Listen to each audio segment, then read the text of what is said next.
Hello, I'm Margot Politis. Welcome to Study English, IELTS preparation.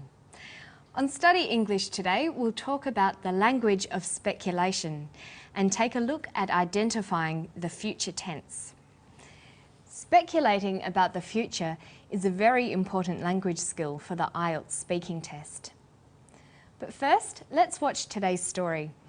We'll visit a mangrove forest where we'll meet one of the more interesting animals that calls the forest home, the goanna, and a new animal, the cane toad, that might be threatening the mangrove goanna. Possibly because it's very hard to get into mangroves all year round, especially in the wet season when there's a lot of water.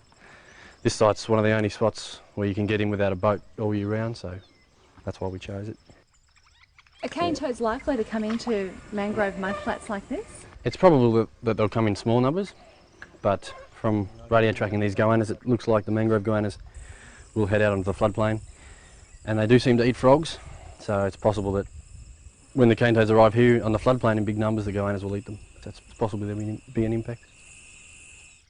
We expect that most of the goannas are going to eat a cane toad and die, but we're just hoping that some of them, even a small proportion, won't be interested in eating a toad, and they're the ones that will be living to pass on their genes and hopefully bring numbers of goannas back up eventually. So the scientists aren't sure what will happen in the future. When we're trying to predict the future or speculate about what might happen, we have several language choices. Let's put together a list of our options. First, we have verbs. We could use verbs like guess, suppose, imagine, think, suspect, or hope. Second, we can use modal verbs. For example, may, will, would, might, or could. Or we can use conditionals like if. For example, if I pass the exam, I will buy myself a new DVD. Other conditionals use similar constructions like this: if I might, or if I could. We might also use discourse markers to speculate about the future. Some examples are perhaps, maybe, hopefully, possibly, or even you never know. And finally, we can use adjectives.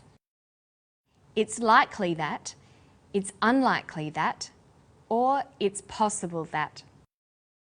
So here's our list of choices. We can talk about the future using verbs, modal verbs, conditionals, discourse markers, or adjectives. Now let's hear some of these in practice. Listen to James Smith talking about what might happen to the cane toads and goannas. It's probable that they'll come in small numbers, but from radio tracking these goannas, it looks like the mangrove goannas will head out onto the floodplain. And they do seem to eat frogs, so it's possible that when the cane toads arrive here on the floodplain in big numbers, the goannas will eat them. So it's possible there will be an impact. He says it looks like the mangrove goannas will head out. When discussing the future, there are many verbs we can use. For example, it looks like, it seems, I expect, I hope, I imagine, or I suspect. These verbs are followed by future tense constructions. In our example, James says, it looks like the mangrove goannas will head out. He uses the future tense, will, to say what the goannas will do in the future. Let's hear more from James. We expect that most of the goannas are going to eat a cane toad and die, but we're just hoping that some of them, even a small proportion, won't be interested in eating a toad, and they're the ones that will be living to pass on their genes and hopefully bring numbers of goannas back up eventually. James says, we expect that most of the goannas are going to eat a cane toad. Expect is the verb, and are going to eat uses the future tense to predict what will happen. James also uses discourse markers. He says that if goannas don't eat toads, then this will hopefully bring numbers of goannas back up. Discourse markers like hopefully, maybe, possibly, or probably can all be used to speculate about the future. They can also give us an idea about what the speaker thinks. James hopes the goannas will survive. The final item on our list was adjectives. Listen to how James uses adjectives to speculate about the future. It's probable that they'll come in small numbers, but from radio tracking these goannas, it looks like the mangrove goannas will head out onto the floodplain.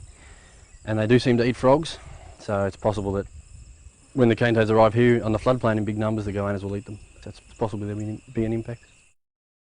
James says it's probable and it's possible. These are examples of using adjectives to show that the speaker is talking about something that might happen in the future. James is speculating about things that might happen. In English, we can also say it's likely.